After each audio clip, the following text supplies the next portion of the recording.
ಇದೇ ಭಾನುವಾರ 1ನೇ ತಾರೀಕು ಕೇಂದ್ರದಲ್ಲಿ ಬಜೆಟ್ ಮಂಡನೆ ಆಗ್ತಾ ಇದೆ. ಈ ಬಜೆಟ್ ಈ ಸಾರಿ ಅಪಾರ ನಿರೀಕ್ಷೆಯನ್ನು ಹೊಂದಿದೆ. ಅದರಲ್ಲೂ ಹಾಸನ ಜಿಲ್ಲೆಗೆ ಹೆಚ್ಚು ಆಶಾಭಾವನೆಯನ್ನು ಹೊಂದಿರತಕ್ಕಂಥ ಬಜೆಟ್ ಆಗಿದೆ ಇದು.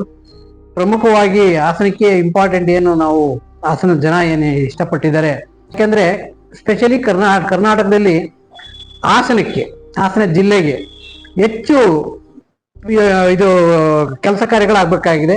ಅದರಲ್ಲಿ ಹಾಸನ ಬೇಲೂರು, ಹಾಸನ ಸಕಲೇಶಪುರ ಮತ್ತು ಹಾಸನ ಚಿಕ್ಕಮಗಳೂರು ಈ 3 ಕೆಲಸ ಕಾರ್ಯಗಳು ಆಗಲೇಬೇಕು ಅಂತೇಳಿ ನಮ್ಮ ಶಾಸಕರು ಕೂಡ ಸಂಸದರು ಕೂಡ ಒತ್ತಾಯವನ್ನು ಮಾಡಿದ್ದಾರೆ.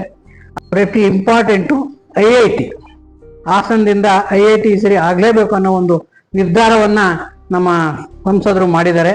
ಸಂಸದರ ಒಂದು ನಿರ್ಧಾರಕ್ಕೆ ಈ ಸಾರಿ ಅದಕ್ಕೆ ಒಪ್ಪಿಗೆ ಸಿಗಬಹುದು ಅನ್ನೋ ಭಾವನೆ ಕೂಡ ನಮಗೂ ಇದೆ. ಎಲ್ಲ ಜನತೆನೂ ಕೂಡ ಕಾತರದಿಂದ ಕಾದಿದ್ದಾರೆ.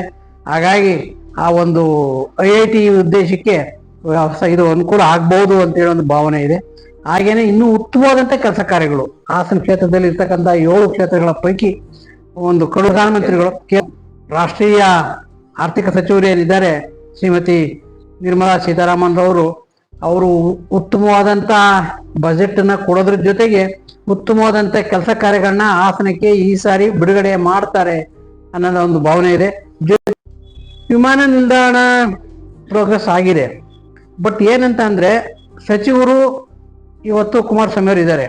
ಕುಮಾರಸ್ವಾಮಿ ಅವರು ಅಷ್ಟು ಮುಂದಾಲೋಚನೆ ಇಟ್ಕೊಂಡು ಅದನ್ನ ಕ್ರಮ ತಗೊಂತ ಇಲ್ಲ.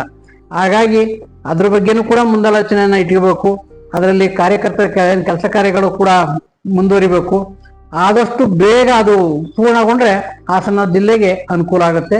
ಅದು ಪ್ರಪ್ರಥಮವಾಗಿ ಹಾಸನ ಜಿಲ್ಲೆಗೆ ಬರ್ತಾ ಇರ್ತಕ್ಕಂಥ ಏರ್ಪೋರ್ಟ್ ಅದು. ಹಾಗಾಗಿ ಇವರು ಅತ್ಯಂತ ಜವಾಬ್ದಾರಿನಲ್ಲಿ ಅದರ ನಿಗಾ ವಹಿಸ್ಬೇಕು ಅಂತೇಳಿ ನಾನು ಕೂಡ ಒತ್ತಾಯವನ್ನು ಮಾಡ್ತೇನೆ.